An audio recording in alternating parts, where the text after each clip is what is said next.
In our modern world of blue light, smartphone notifications, and 24/7 productivity demands, quality sleep has become something of a holy grail. We invest in memory, foam mattresses, white noise machines, blackout curtains, and sleep tracking apps, all in pursuit of that elusive perfect night's rest. Yet despite our technological advantages, insomnia rates continue to climb, with approximately 30% of adults reporting short-term sleep issues and 10% suffering from chronic sleep disorders. What if the answer to our sleep woes isn't found in the latest sleep gadget or pharmaceutical innovation, but rather in the seemingly primitive practices of our medieval ancestors? This might sound counterintuitive after all. Medieval times are often portrayed as the Dark Ages, a period of hardship, discomfort, and intellectual stagnation. How could people who lived without indoor plumbing, central heating, or memory foam possibly have enjoyed better sleep than we do with all our modern comforts? Yet a growing body of historical research in sleep science suggests that medieval Europeans may have experienced some of the most natural restorative sleep patterns in human history. Their sleep wasn't disrupted by artificial light, regulated by strict schedules, or shortened by digital distractions. Instead, it followed natural rhythms aligned with the sun, and seasons incorporated restful practices developed over centuries and existed within a cultural framework that valued proper rest as essential to health and well-being. As Roger Eckertz, historian and author of A Day's Close Night in Times Past, discovered through his groundbreaking research, many of our current sleep problems may have roots in the dramatic changes to sleep patterns that came with industrialization and electrification. The medieval approach to sleep was fundamentally different and in many ways superior to our own. In this exploration of medieval slumber, we'll journey through the bedchambers, peasant cottages, and monastery dormitories of medieval Europe to uncover the forgotten wisdom of our ancestors, sleep habits from their biphasic sleep patterns to their communal sleeping arrangements, from their natural bedding materials to their herbal sleep remedies. We'll discover how medieval people cultivated sleep practices that modern science is only now beginning to recognize as optimal for human health. So pull up a chair by the hearthfire and prepare for a journey through time to discover how people in medieval times, from humble peasants to wealthy nobles, enjoyed what might have been the best sleep in human history. Perhaps the most distinctive feature of medieval sleep, and one that modern sleep researchers find increasingly fascinating, was its biphasic pattern. Unlike our modern ideal of a single uninterrupted 8-hour block of sleep, medieval people typically divided their night into two distinct sleep periods, separated by a period of peaceful wakefulness. This practice, often called segmented or biphasic sleep, wasn't considered unusual or problematic. It was simply the natural way humans slept before artificial lighting changed our relationship with darkness. As the sun set and darkness enveloped medieval communities, people would retire to bed shortly after dusk, especially in winter. When nights were long after sleeping for approximately 4 hours, what they called first sleep or prime sleep, they would wake around midnight for a period of 1 to 2 hours before returning to their second sleep until dawn. The evidence for this sleep pattern appears throughout medieval literature, medical texts, and personal correspondence. The 15th century medical text regimen, Sanitas Salernitanum, advises 6 hours of sleep, for a man 7 for a woman and 8 for no one, suggesting that the total amount of sleep was distributed differently than our modern conception in Geoffrey Chaucer's The Canterbury Tales characters frequently reference waking in the middle of the night as a normal occurrence, not as insomnia or sleep disturbance. A particularly illuminating example comes from a 15th century French physician's manual, which instructs patients to spend the first hours of sleep lying on their right side. Then, after waking to lie on their left side for the second sleep period, this casual reference to middle of the night, waking, reveals how thoroughly normalized the biphasic pattern was. What did medieval people do during this midnight interval? Far from considering it a nuisance, they embraced this peaceful interlude as a valuable part of their daily rhythm.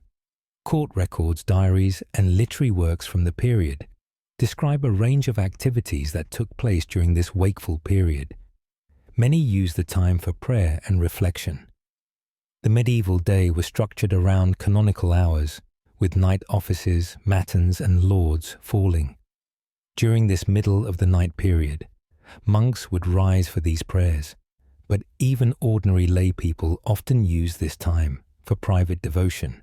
The silence and darkness created ideal conditions for contemplation and what they called attending to the soul for married couples. This midnight waking offered a rare opportunity for private conversation away from the bustle of daytime activities and the presence of others in often crowded living quarters. Medical texts from the period suggest this was also considered an optimal time for conception, with the body believed to be most rested and receptive. Others used the time for more practical pursuits. Peasants might check on livestock or newborn animals, while craftspeople sometimes used the quiet hours to plan their next day's work. Some simply enjoyed the peaceful stillness sitting by the dying embers of the hearth fire, perhaps drinking a small amount of ale or herbal tea. Alvis Coronaro, a Venetian nobleman who lived in the late medieval period and wrote about health and longevity, noted, "The night's waking is not to be feared, but embraced as a natural separation of slumbers. In this quiet hour, the mind finds clarity that daylight often obscures what medieval people knew." Intuitively, modern science is now rediscovering in a groundbreaking experiment conducted in the 1990s. Psychiatrist Thomas Weir placed volunteers in an environment with 14 hours of darkness each day for several weeks. Without modern lighting to extend their waking hours, the participants naturally began to sleep in a biphasic pattern, remarkably similar to that described in medieval texts. A first sleep of about 4 hours, followed by 1 to 2 hours of wakefulness. Then a second sleep until morning during the waking interval. The subjects reported unusual calmness and clarity of thought, along with elevated levels of prolactin, a hormone associated with relaxation. This hormonal state may explain why medieval people found this midnight waking so conducive to meditation, prayer, and intimate conversation. Neuroscientist Matthew Walker, author of Why We Sleep, suggests that this biphasic pattern might be more aligned with our natural circadian rhythms than our modern consolidated sleep. There's evidence that this segmented sleep pattern allows for more efficient cycling through sleep stages, particularly deep slow-wave sleep and REM sleep, which are crucial for memory consolidation and emotional regulation. Walker explains, "Some sleep researchers now believe that our modern expectation of uninterrupted sleep may actually contribute to sleep anxiety when we wake in the middle of the night and cannot immediately fall back asleep. We often experience stress about losing sleep, a concern that would have been foreign to medieval sleepers who expected and valued their midnight waking. As we struggle with rising rates of insomnia and sleep disorders, perhaps the medieval biphasic sleep pattern offers a more natural alternative to our rigid modern ideal of 8 uninterrupted hours. By embracing the historical norm of segmented sleep, we might not only improve our sleep quality, but also reclaim that peaceful midnight interval our ancestors so valued for reflection, connection, and tranquility. One of the most profound differences between medieval and modern sleep environments was the genuine darkness that enveloped medieval communities after sunset without electricity, streetlights, or the omnipresent glow of digital screens. Medieval people experienced darkness in its purest form, a darkness that modern urban and suburban dwellers can scarcely imagine. This natural darkness played a crucial role in regulating medieval sleep patterns. The human body produces melatonin, our primary sleep hormone, in response to darkness, and suppresses it in the presence of light, particularly blue light.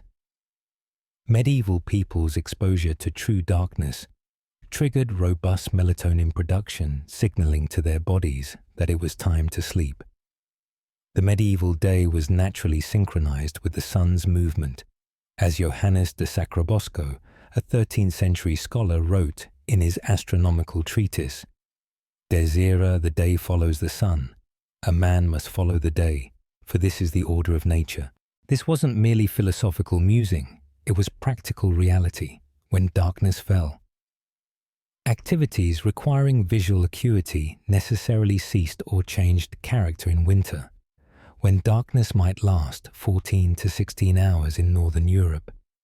People typically spend significantly more time in bed than we do today, sometimes up to 9 to 10 hours, though not all of it sleeping, as we've seen with their biphasic pattern. This seasonal variation in sleep duration aligned perfectly with the body's natural tendencies to sleep.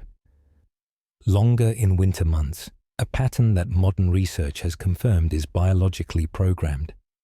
This is not to say medieval people lived in complete darkness after sunset. They did have artificial lighting, but it was dim, expensive, and used judiciously.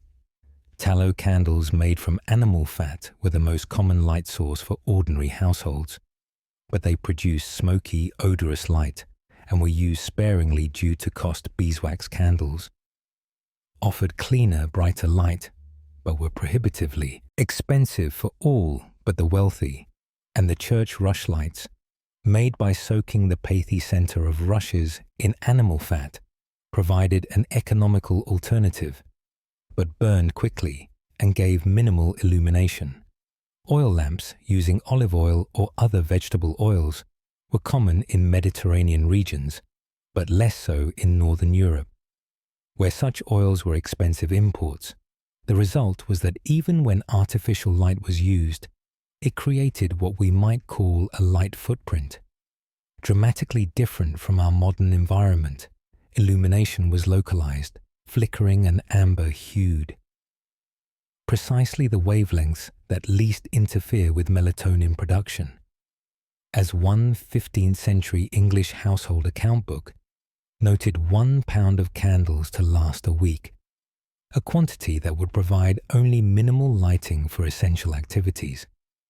The archaeological record supports this limited use of artificial light. Excavations of medieval homes show that candle holders and lamps were relatively few in number and positioned strategically for specific tasks. Unlike our modern homes with multiple light sources in every room, medieval lighting was functional and minimal. Modern sleep science has confirmed what medieval people experienced intuitively. Darkness is essential for quality sleep. Studies show that even moderate light exposure during sleep, such as that from a television or street lamp filtering through curtains, can suppress melatonin by up to 50%, reducing sleep quality and potentially contributing to various health problems. Dr. Charles Chisler of Harvard Medical School, who studies circadian rhythms, explains, "Light is the most powerful synchronizer of our biological clock. The artificial extension of daylight has fundamentally altered our sleep biology in ways we're only beginning to understand." The medieval experience of darkness offered several advantages for sleep quality. First, the gradual dimming of natural light at sunset provided a natural transition period that signaled to the body it was time to prepare for sleep, unlike our modern habit of exposure to bright screens. Until moments before bed, medieval people experienced a gentle diminishing of light that allowed melatonin to rise naturally. Second, the profound darkness of the medieval night promoted deeper sleep stages. Research has shown that even small amounts of light can prevent sleepers from reaching the deepest, most restorative phases of sleep. Medieval sleepers enveloped in genuine darkness likely achieved more consistent deep sleep than their modern counterparts. Third, the seasonal variation in light exposure helped maintain robust circadian rhythms. Medieval people experienced significant differences in day length between summer and winter, which helped reinforce their body's internal clock. Modern research suggests this seasonal variation in light exposure plays an important role in hormonal regulation and metabolic health. The 13th century Persian physician Kusta ibn Luka captured this understanding in his treatise on the difference between spirit and soul, writing, "Sleep comes most naturally in darkness, for light keeps the spirits active and moving outward through the body, while darkness allows them to retreat inward, bringing rest in our quest for better sleep." Modern sleep specialists now often recommend bedroom hygiene practices that would have been second nature to medieval people, eliminating light sources using dim, warm lighting in the hours before bed and creating a sleep environment as dark as possible. Some even suggest occasional darkness retreats, spending a weekend with minimal artificial light to reset circadian rhythms disrupted by our illuminated modern world. Perhaps in our brilliantly lit 21st century, we could learn from the medieval embrace of darkness as an essential component of healthy sleep. One of the most striking differences between medieval and modern sleep practices was the communal nature of sleep. While contemporary Western culture prizes private bedrooms and individual beds, medieval people rarely slept alone. From humble peasant cottages to grand noble households, shared sleeping spaces were the norm rather than the exception in peasant homes.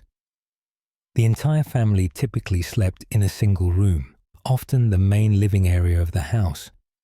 Parents, children, and sometimes extended family members or servants would share not just the same room, but frequently the same bed, a practice that continued well into the early modern period, as the 16th century English agriculturalist Thomas Tusser noted in his 500 Points of Good Husbandry. Where children in one bed do lie, they learn to sweat, to quarrel, and to cry, even in wealthier households.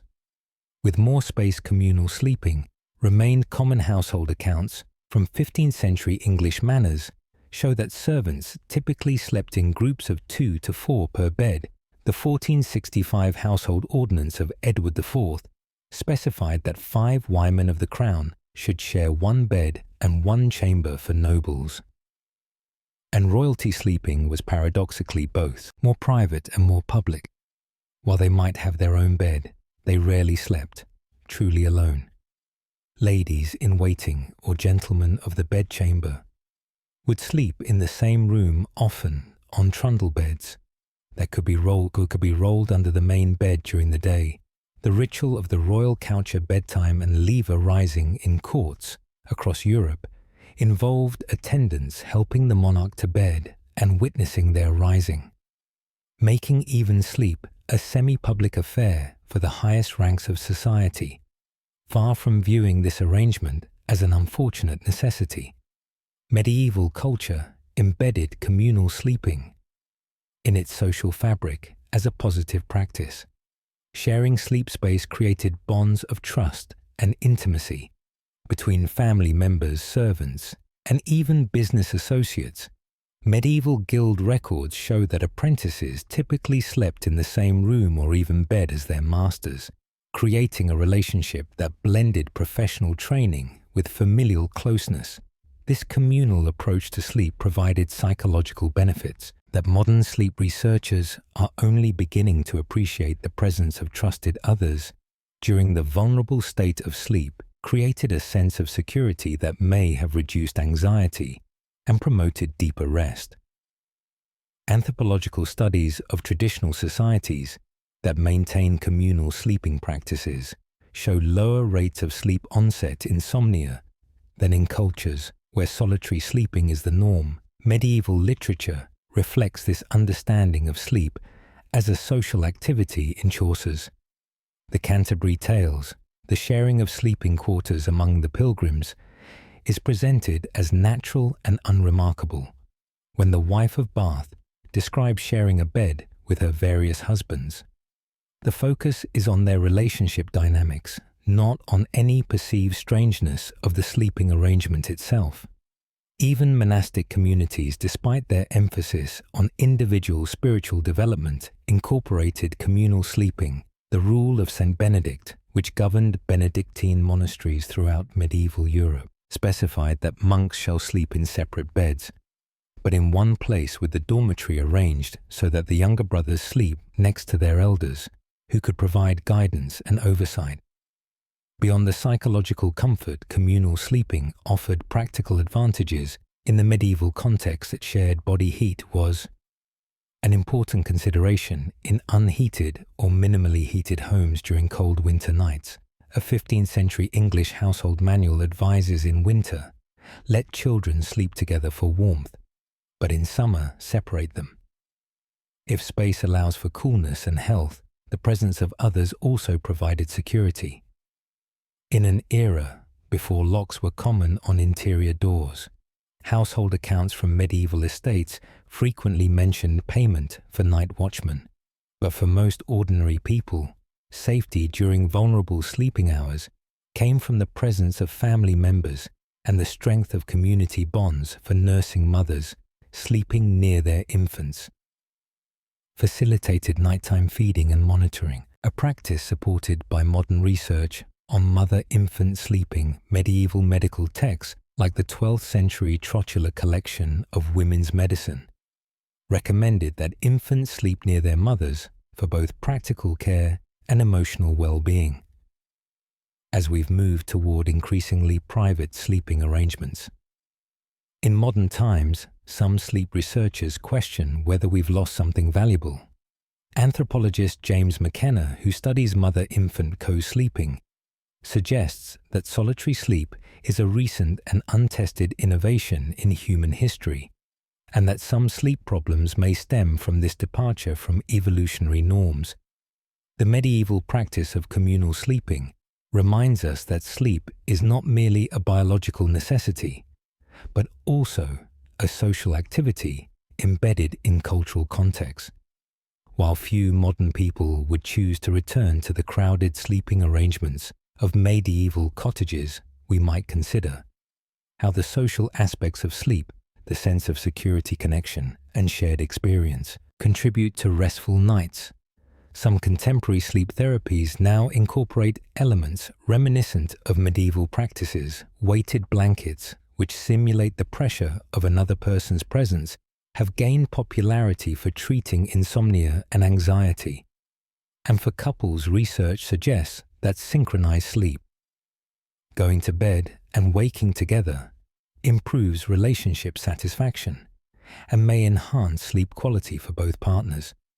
Perhaps the medieval understanding of sleep as a shared communal experience, rather than a solitary retreat, offers valuable insights for our increasingly isolated modern lives.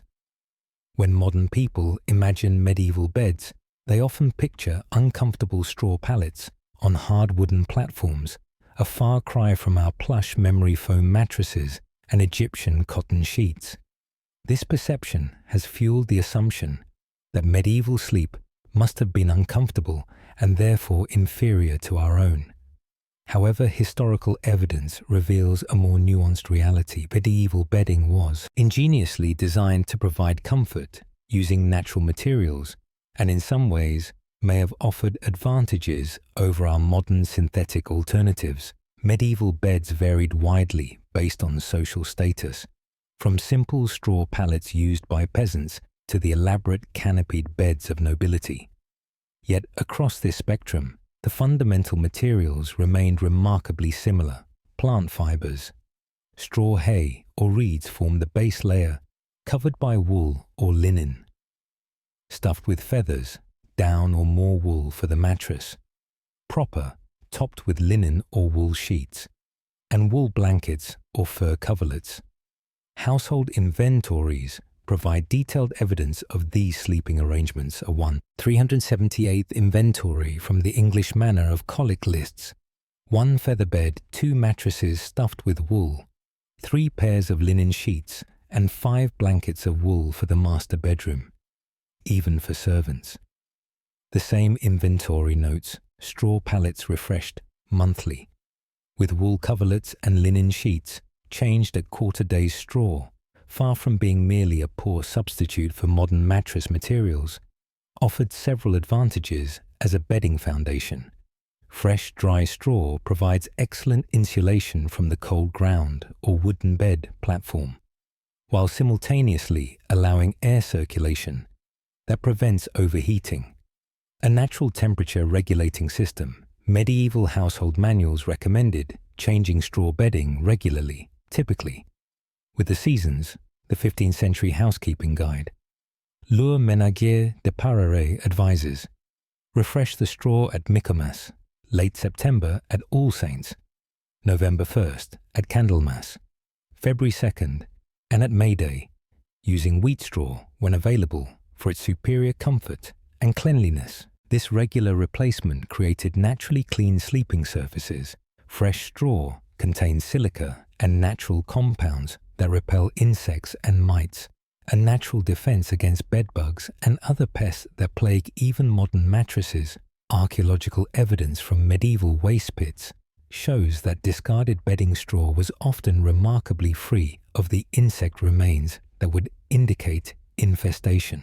The slight crinkly texture of straw beds, while unfamiliar to modern sleepers accustomed to uniform surfaces, may have provided ergonomic benefits. Dr. James Levine, an endocrinologist who studies physical activity, suggests that slight irregularity in sleeping surfaces can prevent pressure points and promote subtle position changes during sleep, potentially reducing joint stiffness and improving circulation.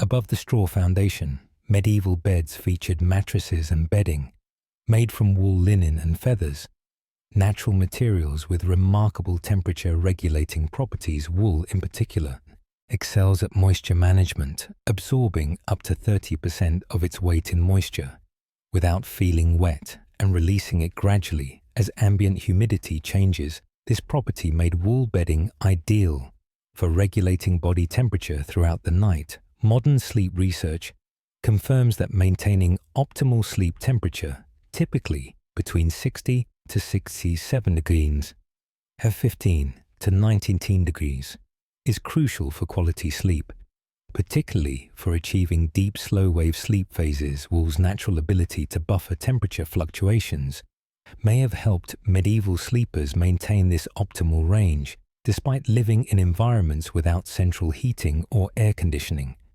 Linen sheets made from flax fibers offered similar benefits.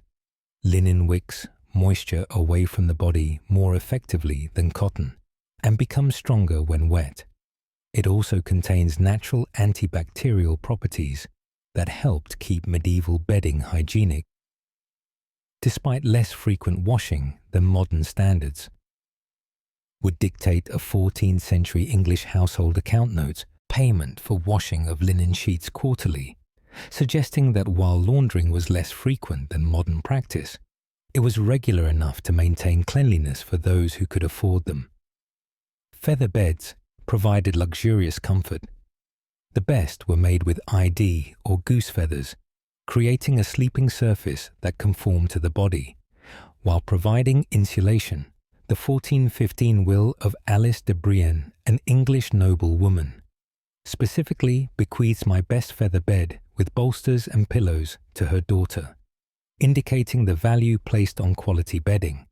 Medieval bedding incorporated another element largely absent from modern sleep environments: aromatic herbs. Herbs like lavender, chamomile, sweet woodruff, and rose petals were commonly strewn among straw or sewn into small sachets placed within bedding. Far from being merely decorative or used to mask odor, these herbs had genuine sleep-enhancing properties, now confirmed by modern science. Lavender, the most commonly used bedding herb, has been shown in contemporary research to reduce anxiety and improve sleep quality. A 2014 study published in the Journal of Alternative and Complementary Medicine found that lavender essential oil increased slow-wave sleep patterns, precisely the deep restorative sleep stage most crucial for physical recovery. Medieval medical texts recognize these benefits empirically. The 12th century circa instance, a pharmaceutical compendium recommends lavender to comfort the brain and induce restful sleep. Archaeological evidence from cesspits and maidens confirms the widespread use of these herbs with plant remains. Of sleep-promoting herbs frequently found mixed with discarded bedding straw, the physical arrangement of medieval beds also influenced sleep quality, rather than lying completely flat as modern sleepers typically do. Medieval people often slept in a more reclined position, with the upper body slightly elevated on bolsters or pillows stuffed with wool feathers or dried herbs, this semi-reclined position which medieval physicians recommended for better digestion and breathing, aligns with modern findings about optimal sleep posture. Research published in the Journal of Clinical Gastroenterology suggests that sleeping with the upper body slightly elevated can reduce acid reflux and improve breathing. For those with sleep apnea or respiratory conditions, medieval illustrations consistently show sleepers in this gently reclined posture, and surviving bed frames from the period often have headboards designed to support pillows and bolsters at this angle. The 15th century physician Aldo Brandino of Siena advised in his regime decor that the head should be somewhat higher than the feet, but not so much as to strain the neck or back. The natural materials of medieval bedding offer insights for contemporary sleep quality. Modern research increasingly recognizes the drawbacks of synthetic bedding materials, which can trap heat and moisture, harbor dust mites, and off-G volatile organic compounds that disrupt sleep. The revival of natural bedding materials, wool mattress toppers, linen sheets, buckwheat or lavender-filled pillows, reflects a growing recognition that our ancestors may have understood something fundamental about sleep comfort that we've forgotten in our rush to embrace synthetic alternatives. As sleep researcher Dr. Chris Winter notes, there's a growing appreciation that the simplicity of natural fibers, their breathability, moisture management, and temperature regulation may offer advantages over high-tech alternatives for creating the optimal sleep environment. While few would trade their modern mattress for a medieval straw pallet, the principles behind medieval bedding, natural materials, regular refreshment, aromatic enhancements, and ergonomic positioning offer valuable lessons for improving our own sleep environments. Perhaps one of the most enviable aspects of medieval sleep was the absence of jarring alarm clocks. Instead of being startled awake by electronic beeping or smartphone alarms, medieval people typically awoke naturally with the rising sun, or were gently roused by environmental cues that worked in harmony with their bodies' natural rhythms. This doesn't mean medieval people lacked time awareness or schedules. Their days followed structured patterns, but these were marked by more gradual and natural transitions than our abrupt modern awakenings. The primary timekeeper in medieval communities was the church bell, which rang to mark canonical hours, the religious observances that divided the day into approximately 3-hour segments. Unlike the sudden intrusion of modern alarms, church bells created a soundscape that medieval people incorporated into their consciousness. Even during sleep, the bells for prime early morning around 600 a.m. or Lord's dawn served as gentle reminders that the day was beginning, allowing sleepers to gradually transition to wakefulness as the bells echoed through the community. As Robert of Brunn wrote in his 14th century Handling Sin, "The bells that call to morning prayer wake not with sudden clamour, but ring as though to remind the soul that day approaches." This poetic description captures the fundamentally different experience of waking in medieval times, not as an abrupt interruption of sleep, but as a mindful transition between states. more important than bells for regulating sleep was natural light. Medieval homes with their unblocked windows, often covered with oiled parchment or cloth rather than glass, allowed dawn light to gradually filter into sleeping areas. This increasing light naturally suppressed melatonin production and stimulated cortisol release, the exact hormonal shift that prepares the body to wake, refreshed modern sleep. Science confirms that this gradual light exposure is the optimal way to wake. Studies show that awakening to gradually increasing light allows the body to complete sleep cycles naturally and transition through the lighter stages of sleep before full wakefulness. This prevents the sleep inertia, that groggy, disoriented feeling that often follows alarm. Triggered waking. Dr. Kenneth Wright, director of the Sleep and Chronobiology Laboratory at the University of Colorado Boulder, found that subjects exposed to natural light cycles wake more easily and report better morning alertness than those using artificial lighting. And alarms, the body is designed to respond to the gradual increase in light intensity that occurs at dawn. Wright explains this triggers a cascade of hormonal changes that prepare us to wake naturally. Medieval sleepers, with their seasonal adjustments to bedtimes and wake times, naturally align their sleep with these light patterns in summer. With earlier dawns, they might rise as early as 4:30 or 500 a, while winter might see them sleeping until 700 a. Or later, a natural seasonal variation largely lost in our electrically illuminated world. Beyond bells and natural light, medieval communities had other gentle wake-up methods. For rural households, roosters provided reliable morning alerts, crowing with the first light of dawn. Unlike the sudden jolt of an electronic alarm, the rooster's crow typically begins softly and increases in volume, creating a more gradual awakening stimulus. In towns and larger households, human wake-up calls were common. Large manors and monasteries employed a designated person to rouse sleepers for the day's activities or prayers. These wake-up calls often included practical information about the day ahead or weather conditions, helping sleepers transition mentally as well as physically into wakefulness. The rule of St. Benedict, which governed monastic life throughout medieval Europe, specified that monks should be awakened by a designated brother who would make the signal and announce the hour. This human element added a social dimension to waking that is absent from our interaction with electronic alarms.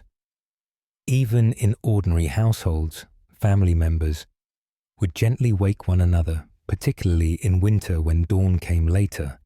Household manuals advised that the first person to wake should stir up the fire and then gently rouse others. The 15th century poem, How the Good Wife Taught Her Daughter, instructs: rise times in the morn, wake your fellows all, and be the first up to kindle the fire in the hall. Without the strict schedules of modern work life, medieval mornings unfolded more gradually. The transition from sleep to full activity typically included intermediate stages: tending the fire, breaking the night's fast with a simple meal, performing religious devotions before beginning the day's labor.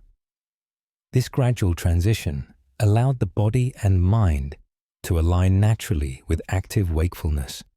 Medical texts from the period recommended this gradual approach to morning. The influential 12th century medical school of Salerno advised in its health regimen: rise from sleep leisurely and slowly. Violent movements after rest are harmful. This advice aligns with modern understanding of sleep inertia, which can impair cognitive and physical performance if not allowed to dissipate naturally. The medieval morning lacked the frantic rush that characterizes many modern households without commutes to distant workplaces. Medieval people typically lived where they worked, whether on farms, in craft workshops attached to homes, or in manors where service was performed. This integration of living and working spaces eliminated the need for hurried preparation and travel that disrupts so many modern mornings. Another significant advantage of medieval sleep patterns was the acceptance of napping as a normal part of daily life, particularly during summer when daylight extended well into the evening. Midday rest periods, especially after the largest meal of the day, which was typically eaten around noon, allowed for adjustment of sleep timing based on natural needs rather than rigid schedules. Agricultural manuals and household accounts frequently mention the meridian sleep or midday rest, particularly during the harvest season, when work days were longest. The 13th century agricultural treatise. Fletter notes that during summer harvesting, workers should rest at midday when the heat is greatest, before returning to work until evening. This flexibility allowed medieval people to compensate for shortened night sleep when necessary and to adjust their sleep patterns seasonally. Modern sleep research increasingly recognizes the benefits of such adaptability, with studies showing that short daytime naps can improve cognitive performance, mood, and alertness without disrupting nighttime sleep. The medieval approach to waking offers several valuable insights for improving modern sleep transitions. First, the gradual awakening process, whether facilitated by increasing natural light, gentle sounds, or human interaction, aligns better with our biology than abrupt alarm interruptions. Some modern sleep researchers now recommend dawn simulator alarms that gradually increase light levels to mimic sunrise, or smart alarms that detect sleep phases and wake users during lighter sleep stages. These technologies attempt to recreate what was natural for medieval sleepers. Second, the more flexible timing of medieval sleep, adjusting seasonally and incorporating naps when needed, may be healthier than our rigid adherence to fixed sleep schedules regardless of season or circumstance. Chronobiologists increasingly advocate for circadian awareness in scheduling sleep, acknowledging that natural sleep timing may vary throughout the year. Finally, the less rushed transition from sleep to activity, allowing time for natural awakening and gradual engagement with the day, may reduce stress and improve morning well-being. As sleep physician Dr. Michael Bruce suggests, the first hour after waking sets the tone for the entire day. A rushed awakening triggers stress hormones that can persist for hours.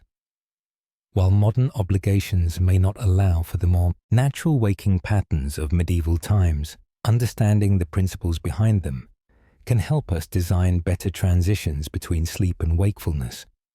Perhaps one of the most valuable sleep lessons our medieval ancestors have to offer, long before pharmaceutical sleep aids lined pharmacy shelves. Medieval people relied on a sophisticated pharmacopoeia of herbal remedies to address sleep difficulties, far from being mere folk remedies based on superstition.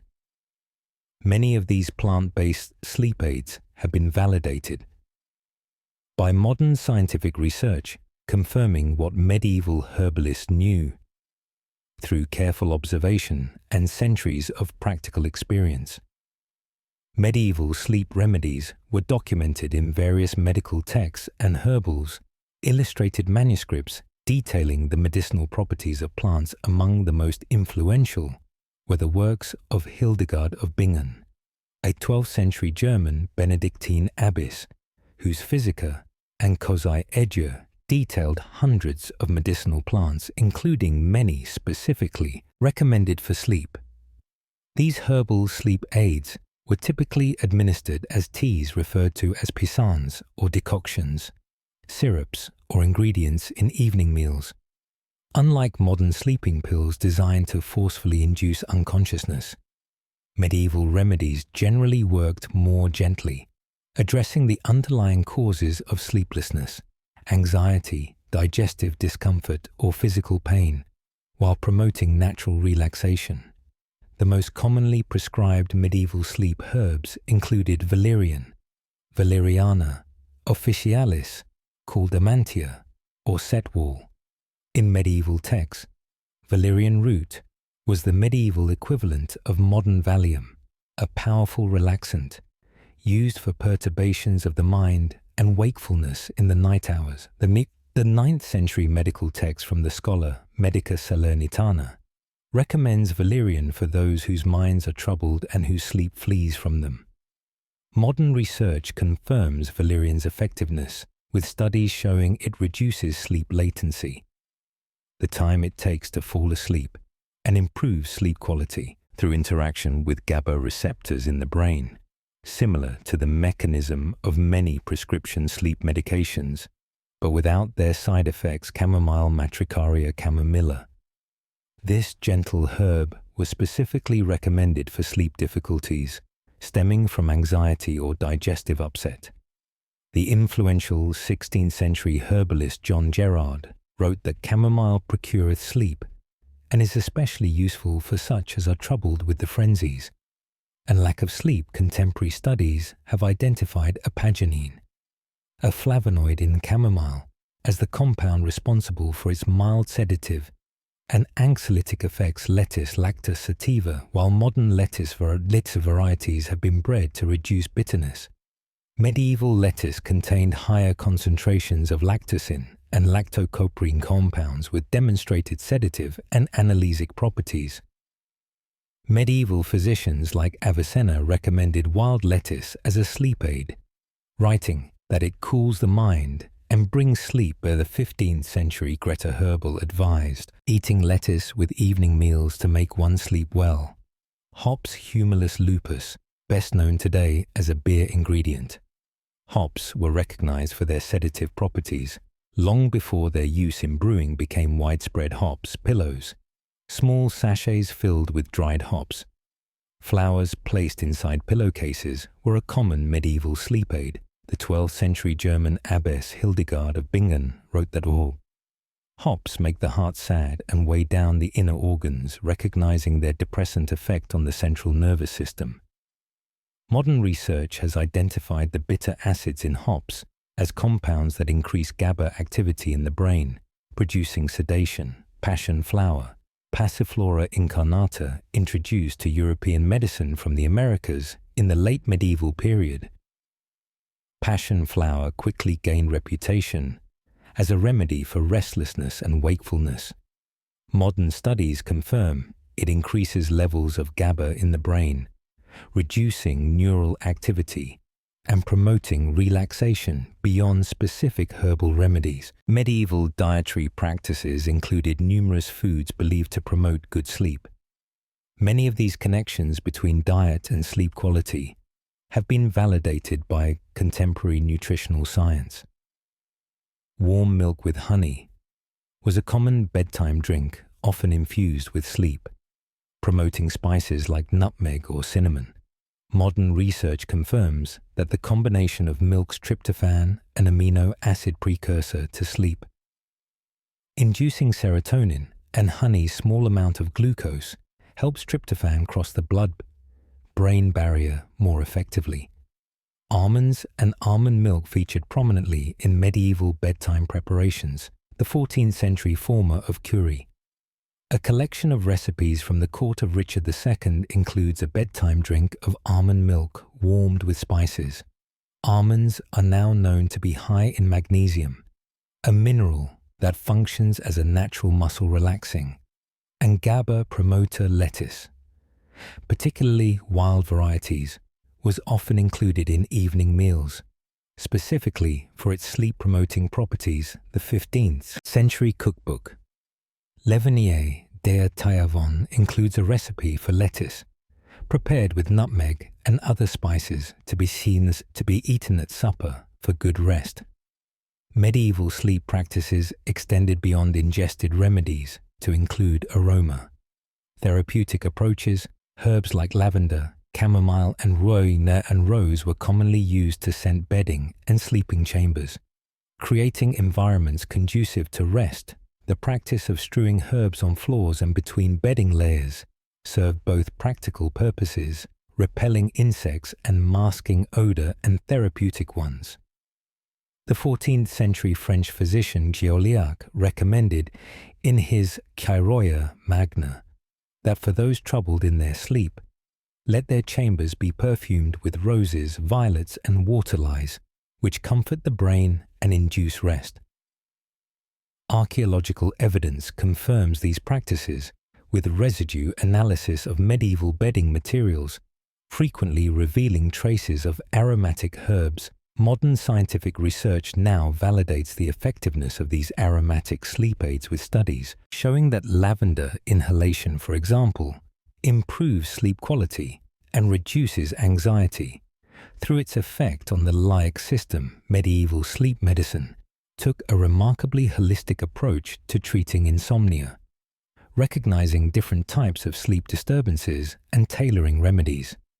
Accordingly, the influential 11th century Persian physician Avisa ibn Sina classified insomnia by its causes, including mental agitation, pain, digestive issues, and environmental factors, and prescribed different treatments for each for sleep problems stemming from mental agitation or what we might now call anxiety.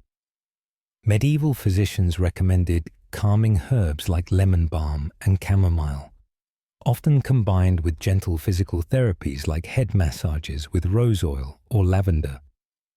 For insomnia caused by pain treatments, combined analgesic herbs like willow bark containing salicin, the natural precursor to aspirin, with sedative ones like hops or Valium, the 13th century Antidotarium Nicolai standard pharmaceutical. Reference includes several compound preparations, specifically for those who cannot sleep.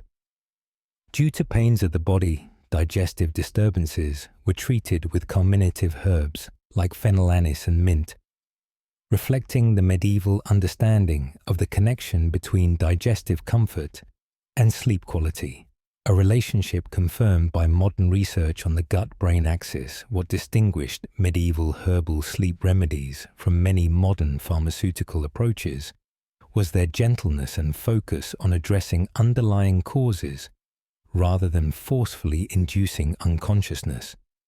While modern sleeping pills often produce a state that neurologically differs from natural sleep, medieval remedies generally worked by promoting the body's natural sleep mechanisms.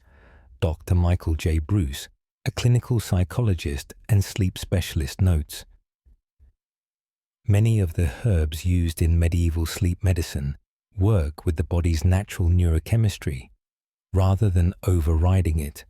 They tend to promote relaxation and address factors that interfere with sleep rather than knocking you out, which may explain why they typically produce fewer side effects than modern pharmaceuticals. This gentler approach meant that medieval sleep remedies rarely caused the morning grogginess dependency or rebound insomnia associated with many modern sleep medications. The herbs, multiple active compounds, worked synergistically, often providing additional benefits beyond sleep promotion, such as mild pain relief or digestive support. As modern medicine increasingly recognizes the limitations and side effects of pharmaceutical sleep, AID's interest in these traditional plant-based approaches has grown many of the herbs central to medieval sleep medicine. Valerian, chamomile, passion flower, and hops are now being studied in clinical trials, with results often confirming what medieval herbalists knew through centuries of observation and experience. Perhaps our medieval ancestors, with their extensive knowledge of plant medicine and holistic approach to sleep, offer valuable lessons for addressing our modern epidemic of sleep disorders, not with stronger pharmaceuticals, but with gentle, natural remedies that work in harmony with the body's innate sleep mechanisms. The medieval approach to food, when, what, and how much people ate, played a crucial role in their superior sleep quality. Unlike our modern habit of late dinners and midnight snacks, medieval meal timing aligned naturally with circadian rhythms in ways that modern nutritional science now recognizes as optimal for both digestive health and sleep quality. The typical medieval day centered around two main meals: dinner, the largest meal served around midday, typically between 10:00 a.m. and noon, and supper, a lighter meal taken in the early evening before sunset. This pattern, heaviest food consumption during daylight hours and lighter eating. As evening approached, perfectly matches the body's natural metabolic rhythms as the 13th century health manual. Regimen Sanitas Salernitanum advised, "Eat well. At midday sparingly at night, for great suppers bring great harm and make the night uncomfortable." This wisdom has been validated by modern chronobiology, which has identified that insulin sensitivity and metabolic efficiency peak earlier in the day and decline toward evening. Dr. Sachin Panda, a leading researcher in circadian biology at the Salk Institute, explains the body processes food differently depending on the time of day. Eating in alignment with circadian rhythms more calories earlier and fewer later improves metabolic health and sleep quality. Medieval meal patterns intuitively followed this principle. Centuries before, the science was understood. Medieval supper, typically eaten between 5 and 6 p.m., was deliberately lighter than the midday meal and carefully composed to promote good digestion and subsequent sleep. Household accounts and cookbooks from the period show that evening meals generally featured simpler preparations with fewer courses than the elaborate midday dinner. The 15th century household book of Dame Alice de Brienne records typical suppers consisting of bread, cheese, perhaps cold meats left from dinner, and seasonal fruits or preserves. A pattern remarkably similar to what modern nutritionists might recommend for an evening meal that won't disrupt sleep. Medical texts from the period explicitly connected evening meal composition with sleep quality. The influential 12th century physician Maimonides wrote in his Regimen of Health that one should not sleep until food has descended from the upper part of the stomach, and recommended a gap of at least 3 hours between eating and sleeping. Advice that aligns perfectly with modern recommendations for those who did experience hunger. Before bed, medieval physicians prescribed specific sleep-friendly foods. The 14th century French physician Bernard Gordon recommended in his Lilium Medicea that if hunger prevents sleep, take a small piece of bread soaked in diluted wine or almond milk with honey, for these satisfy hunger. Without burdening digestion, the medieval diet naturally included many foods now recognized for their sleep-promoting properties. Their evening meals often featured milk and dairy products. Warm milk, sometimes mixed with honey or spices, was a common evening drink. Modern research confirms that milk contains tryptophan and calcium, both of which aid sleep through different mechanisms. Almonds and other nuts frequently used in medieval cooking, especially for evening dishes. Almonds are rich in magnesium and tryptophan. The 14th century cookbook Lerman Dairy includes recipes for almond milk, specifically recommended for the evening meal. Lettuce and leafy greens, as mentioned earlier.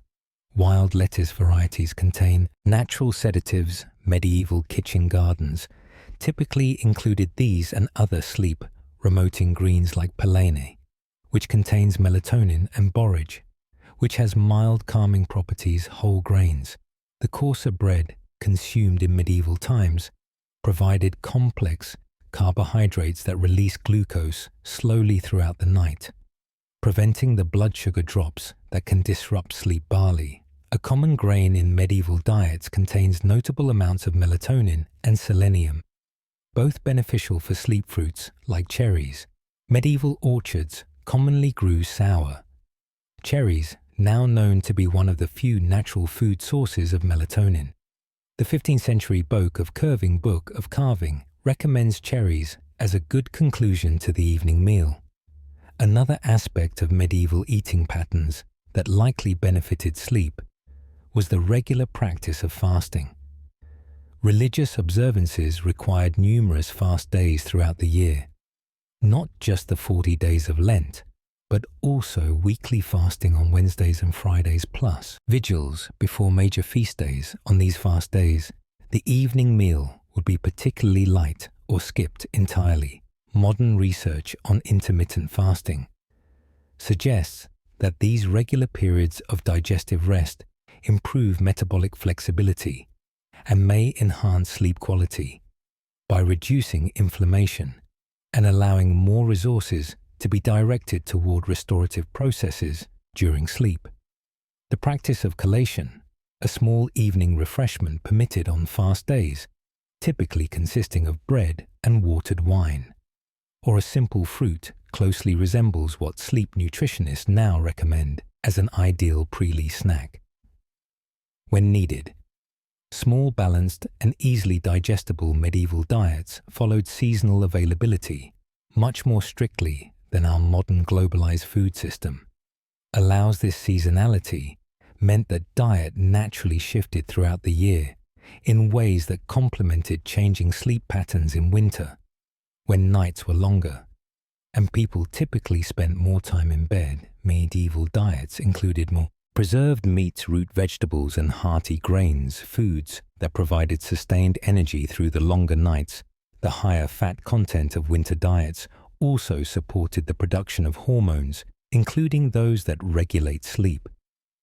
Summer diets featured more fresh fruits, vegetables, and herbs, many with natural cooling properties that helped counteract the sleep-disrupting effects of heat. The 12th century abbess and medical writer Hildegard of Bingen specifically recommended as summer evening meals include cooling foods like lettuce, purslane, and berries to calm the heat of the blood and prepare the body for restful sleep. Medieval people were cautious about consuming large amounts of liquid before bed, understanding intuitively what modern sleep medicine confirms that nighttime awakenings for urination disrupt sleep cycles and reduce overall sleep quality. Instead of drinking water with meals, a practice generally avoided. In medieval dining, they consumed small amounts of watered wine or ale. With supper, these beverages were much lower in alcohol content than modern equivalents, typically 2 to 4% alcohol by volume, and were often infused with herbs that supported digestion and sleep. The 13th century Taquinum Sanitatis, a medieval health handbook, notes that a small amount of diluted wine with separate digestion, without causing one to rise in the night, reflecting an understanding of the balance between proper hydration and sleep continuity for those who did drink before bed. Medieval physicians recommended specific beverages. A popular evening drink was posset, warm milk, curdled with ale or wine, and often flavored with sleep, promoting spices like nutmeg. Modern research suggests that the combination of the milk's tryptophan with the small amount of alcohol might indeed promote drowsiness without the sleep-disrupting effects of larger alcohol quantities. The medieval approach to meal timing and composition offers valuable insights for improving modern sleep through dietary adjustments. First, the practice of eating the largest meal at midday rather than evening aligns with our body's natural metabolic rhythm. Studies show that identical meals consumed at different times have different metabolic impacts, with evening consumption more likely to disrupt sleep and contribute to weight gain. Second, the lighter, simpler evening meals favored in medieval times reduce the digestive burden during sleep, allowing the body to direct more energy toward restorative processes rather than digestion. Research published in the Journal of Clinical Sleep Medicine found that higher fat consumption near bedtime was associated with less restorative slow-wave sleep. Third, the natural inclusion of sleep-promoting foods in the evening meal. Dairy, nuts, certain fruits and vegetables provided natural compounds that support the sleep cycle, without the side effects of modern sleep medications. Finally, the medieval practice of allowing several hours between the evening meal and bedtime, what we might now call intermittent fasting, has been shown to improve both sleep quality and metabolic health, as nutritional psychiatrist Dr. Uma Naidu observes the medieval approach to eating larger meals earlier, lighter meals later, and a natural inclusion of foods rich in sleep. Promoting nutrients represents an intuitive understanding of chronutrition, that modern science is only now rediscovering. By reconnecting with these time-tested eating patterns, we might reclaim some of the sleep quality that our medieval ancestors enjoyed as a natural consequence of their food culture. Daily movement as a way of life. One of the most significant differences between medieval and modern lifestyles was the amount and type of physical activity integrated into daily life. Unlike our largely sedentary existence, punctuated by occasional gym visits, medieval people engaged in constant, varied physical activity as an inescapable part of their daily routine, creating ideal conditions for quality sleep. For the vast majority of medieval people, approximately 90% of whom were engaged in agricultural work, physical labor was inseparable from survival. Ploughing, sowing, harvesting, threshing, and milling required sustained exertion for many hours each day, even outside the intensive periods of planting and harvest. Farm life demanded continuous physical work, tending animals, maintaining buildings, gathering firewood, and hauling water. Urban crafts people and tradespeople likewise engaged in physically demanding work. Blacksmiths, carpenters, stonemasons, and weavers performed labor that required both strength and endurance. Even seemingly less strenuous occupations like scribes involved more movement than their modern counterparts, as medieval workshops lacked the ergonomic chairs and stationary positions common to modern office work. This constant physical activity created ideal conditions for deep restorative sleep. As sleep researcher Matthew Walker explains in Why We Sleep, physical activity is one of the most effective ways to improve sleep quality, particularly slow-wave sleep. The deepest, most restorative stage is not just about tiring the body. Exercise triggers molecular mechanisms that regulate our sleep-wake cycle. Natural timing of physical exertion beyond the sheer volume of physical activity. The timing of medieval exertion aligned perfectly with optimal sleep-wake cycles. Most work took place during daylight hours, with the most strenuous activities typically performed in the morning and early afternoon, when body temperature and coordination naturally peak.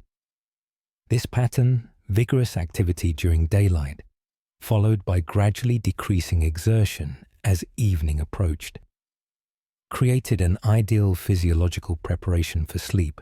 Modern research shows that exercise raises core body temperature and the subsequent cooling process. Several hours later helps trigger sleepiness. The 14th century agricultural manual Senoia, the Office of Senial, instructs farm managers to arrange work so that the heaviest labors are done in the morning hours when men's strength is greatest, with less demanding tasks reserved for later in the day. This intuitive scheduling maximized both work efficiency and sleep quality for those engaged in scholarly or religious life. Physical activity remained an essential counterbalance to mental work. Monastic rules typically prescribe periods of manual labor, even for those primarily engaged in intellectual pursuits. The rule of Saint Benedict explicitly states that monks should divide their day between prayer study and physical work, recognizing the importance of bodily exertion for overall well-being, including sleep.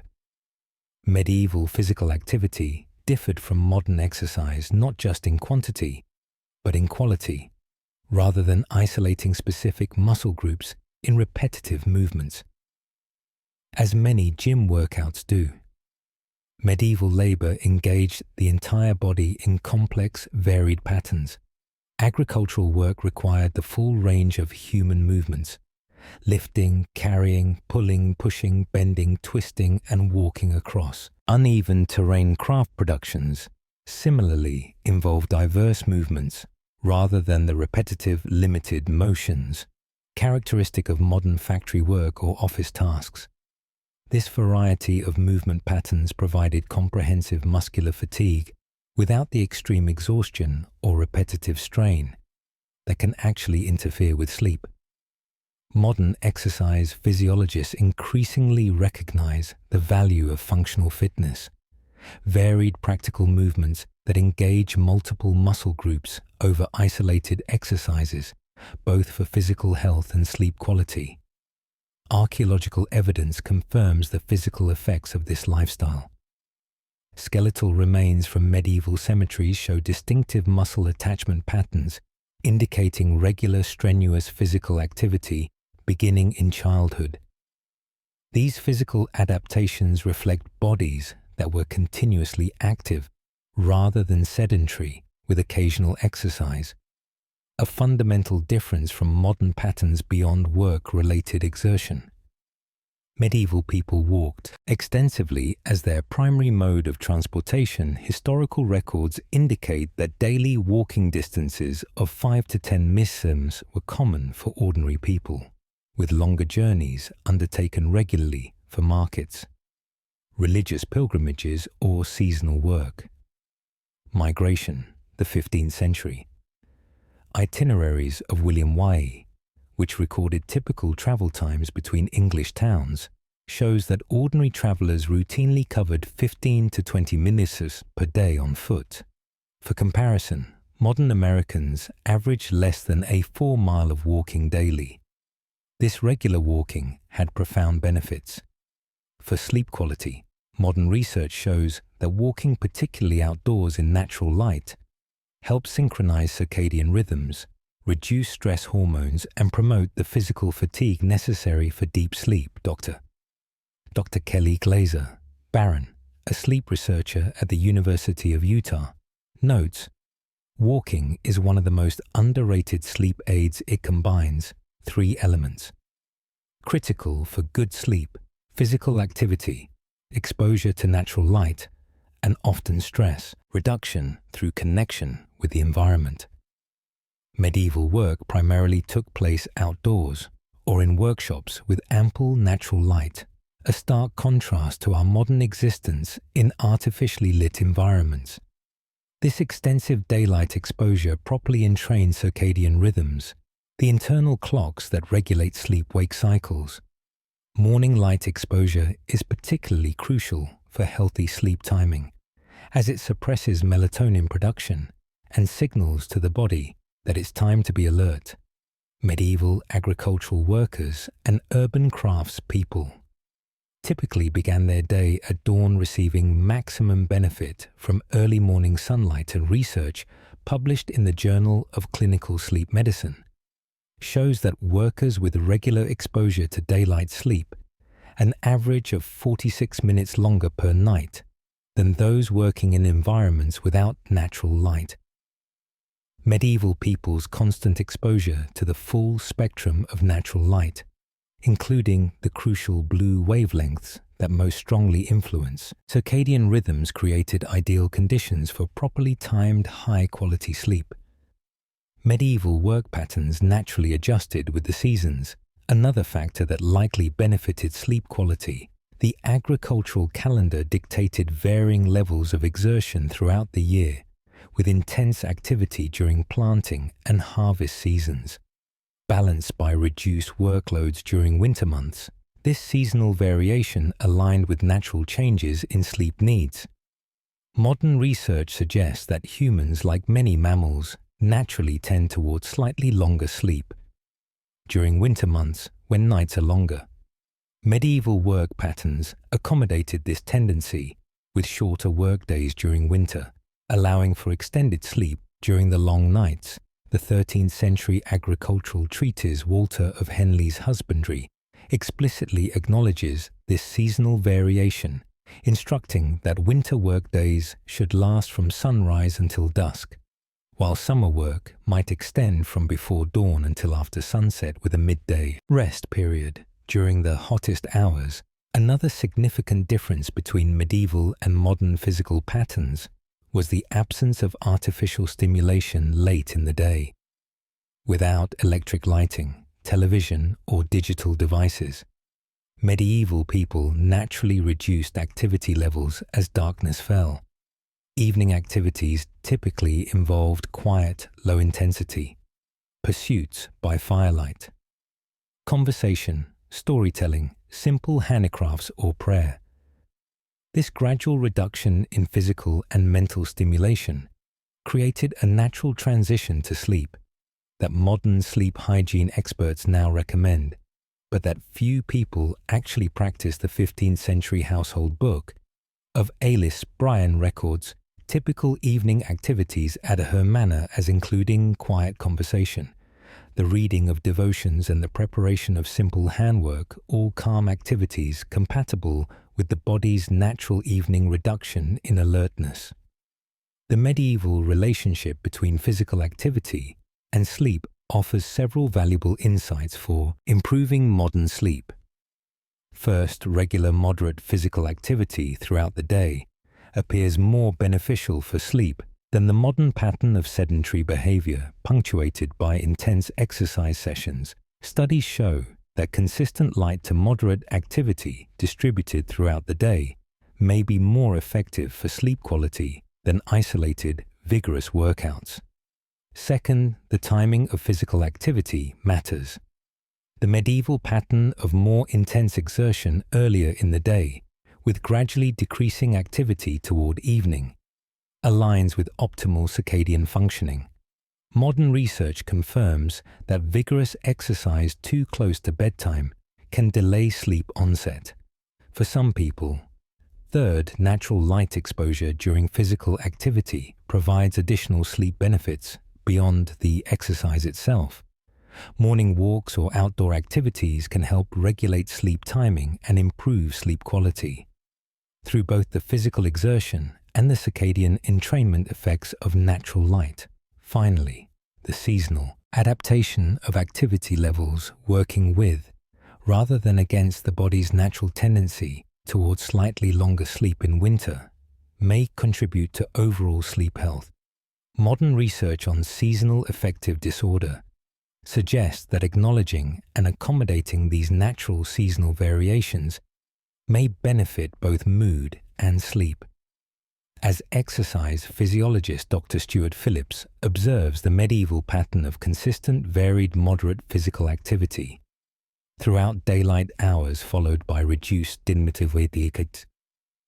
stimulation in the evening creates nearly ideal conditions for quality sleep, something our modern exercise and activity patterns rarely achieve.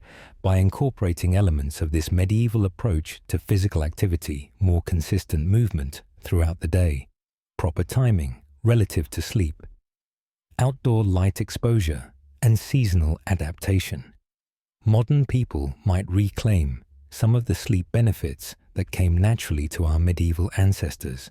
Perhaps the most profound difference between medieval and modern sleep wasn't in the physical environment or daily practices, but in the fundamental attitude towards sleep itself.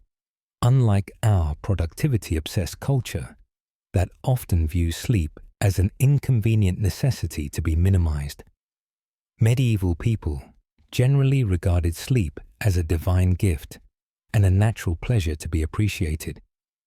This perspective appears consistently in medieval texts across genres.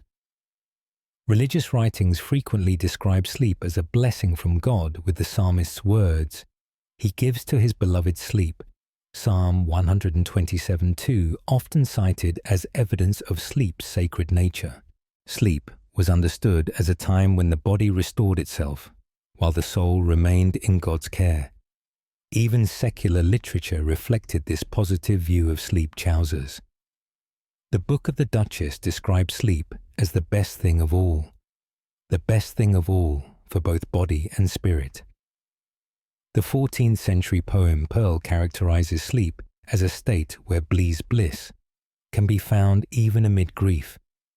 This appreciative attitude towards sleep stands in stark contrast to our modern tendency to view sleep as unproductive time or even a sign of laziness. Medieval people didn't feel guilty about sleeping. They saw it as a natural, necessary, and even pleasurable part of the divinely ordained rhythm of life. Medieval sleep benefited enormously from the absence of precise timekeeping devices in ordinary households. Without clocks dictating exact bedtimes and wake times, medieval people followed more natural sleep patterns guided by bodily needs, daylight and community rhythms rather than arbitrary schedules, while bells and sundials provided general time awareness. The minute-by-minute timekeeping that characterizes modern life was absent for most people. This reduced the anxiety that often surrounds modern sleep. The stress of watching the clock calculating remaining sleep hours or worrying about precise wake times. As historian Ivota Zerubbabel notes in his work on the social organization of time, the mechanical clock fundamentally transformed the human experience of time, imposing artificial precision, where natural rhythms once prevailed for medieval sleepers. This transformation had not yet occurred, allowing sleep to unfold according to natural needs rather than mechanical dictates. This freedom from precise timekeeping likely reduced what sleep researchers now call sleep onset anxiety, the stress about falling asleep that paradoxically makes sleep more difficult. Without the ability to know exactly how long they'd been trying to fall asleep, or exactly how many hours remained before morning, medieval people were spared this particular form of sleep. Disrupting worry, medieval understanding of sleep embraced natural variations in ways our standardized modern approach often doesn't. Medical texts from the period recognized that sleep needs differed, based on individual constitution, age, season, and circumstances. The influential 12th century medical text regimen Sanitas Salernitanum advised that sleep duration should vary by temperament, with those of phlegmatic constitution, naturally calm and slow, requiring more sleep than those of choleric temperament, naturally energetic and quick. This personalized approach acknowledged natural human variation, rather than imposing a one-size-fits-all standard. Seasonal variations in sleep duration were also accepted as natural and proper.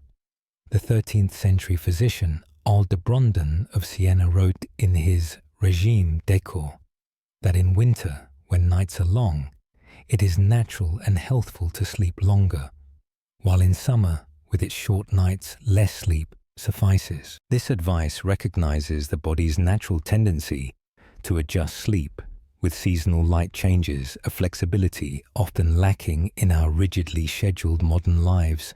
Age. Appropriate sleep expectations also appeared in medieval texts. The 15th century health manual Tecinum Sanitas notes that the young require more sleep than the elderly for their bodies grow. During resting and understanding that sleep needs change throughout the lifespan, this acceptance of natural variation likely reduce the anxiety that many modern people feel when their sleep doesn't conform to prescribed norms, anxiety that itself can worsen sleep problems. The communal nature of medieval sleep, discussed earlier regarding physical arrangements, also created a different psychological relationship with sleep, rather than the intensely private, individualized experience sleep has become in modern Western culture. Medieval sleep was often shared and social. This communal aspect normalized sleep behaviors that might cause anxiety. For modern sleepers, the sounds of others breathing, shifting position, or even snoring were expected parts of the sleep environment rather than disturbances. Historical records suggest that medieval people were generally less bothered by sleep sounds than modern sleepers, having grown accustomed to them from childhood. The shared experience of sleep also meant that natural sleep variations were more visible and thus normalized. Seeing others wake briefly during the night shift positions or rise for short periods would have reinforced the understanding that sleep naturally includes such variations, unlike the modern ideal of perfectly uninterrupted unconsciousness. For medieval people, sleep had spiritual significance, largely absent from modern secular understanding. Sleep was viewed as a time when the soul could receive divine guidance through dreams, when angels might offer protection, and when spiritual insights might be granted prayer. before sleep was a nearly universal practice with specific bedtime prayers designed to place the sleeper under divine protection. The 15th century Book of Hours, a popular devotional text, includes prayers specifically for bedtime that frame sleep. As a spiritual act into thy hands, O Lord, I commend my spirit. Thou hast redeemed me, O Lord, thou, God of truth. This spiritual dimension offered psychological comfort that likely facilitated easier sleep onset, the belief that one was protected during the vulnerable state of sleep, reduced anxiety, while the ritual of prayer provided a consistent pre-sleep routine that signaled to both mind and body that it was time to rest. Dreams were also understood differently in the medieval worldview. Rather than being dismissed as meaningless neural activity or analyzed through a psychological lens, dreams were often considered potential sources of spiritual insight or divine communication. This perspective gave purpose to the dream state and integrated it into the meaningful whole of life rather than treating it as a disconnected interlude. Perhaps most significantly, medieval culture lacked the pervasive productivity guilt that haunts modern sleep without the capitalist emphasis on maximizing every waking hour for economic productivity. Medieval people didn't view sleep as wasted time that could be better spent working or consuming. The medieval workday was certainly long, especially during harvest seasons, but it was governed by natural rhythms and necessity rather than abstract productivity metrics.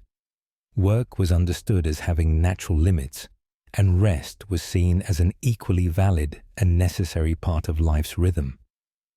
The concept of sloth in medieval thought was more nuanced than modern assumptions might suggest. While idleness was indeed considered problematic, proper rest and sleep were distinguished from sloth and recognized as necessary for both physical health and spiritual well-being, as Thomas Aquinas wrote in his Summa Theologica. Rest is not opposed to virtue when it serves the proper functioning of body and soul. This freedom from productivity guilt likely allowed medieval people to surrender to sleep more fully when it was appropriate without the nagging sense that they should be doing something more productive that disrupts many modern sleepers. The medieval mindset towards sleep offers valuable insights for improving our modern relationship with rest. First, reframing sleep as a positive good rather than a necessary evil can reduce the anxiety that often surrounds modern sleep. Research in sleep psychology shows that positive attitudes towards sleep correlate with better sleep quality and reduced insomnia symptoms. Second, loosening the rigid expectations around sleep timing and duration might reduce performance anxiety about sleep. The medieval acceptance of natural variations suggests that embracing flexibility rather than enforcing strict standards might improve sleep satisfaction. Third, creating meaningful pre-sleep rituals, whether spiritual practices like prayer or secular routines that signal transition can facilitate the psychological shift from wakefulness to sleep. The medieval practice of consistent bedtime prayers or quiet contemplation created a buffer zone between daily activities and sleep. Fourth, recognizing sleep as part of the natural rhythm of life, rather than an interruption of productivity, might help modern people surrender more fully to rest. Studies show that people who view sleep as intrinsically valuable rather than instrumentally necessary tend to sleep better and experience greater sleep satisfaction. As sleep psychologist Dr. Ruben Nyman suggests, much of our modern sleep disturbance stems not from physical factors, but from our broken relationship with sleep itself. We've lost the reverence for sleep that our ancestors had, and with it, some of our ability to surrender to this natural process. By reclaiming some elements of the medieval attitude towards sleep, its appreciation as a blessing, acceptance of natural variation, integration with spiritual life, freedom from productivity, guilt, modern people might heal their relationship with rest and recapture some of the sleep quality that our ancestors enjoyed as we've journeyed through the bedchambers and sleeping habits of our medieval ancestors. A compelling picture emerges despite their lack of memory. Foam mattresses, blackout curtains, and sleep tracking apps. Medieval people likely enjoyed sleep that was more natural, more aligned with human biology, and in many ways more restful than our own technology. Enhanced slumber. Their biphasic sleep pattern honored the body's natural rhythms rather than forcing sleep into an uninterrupted block.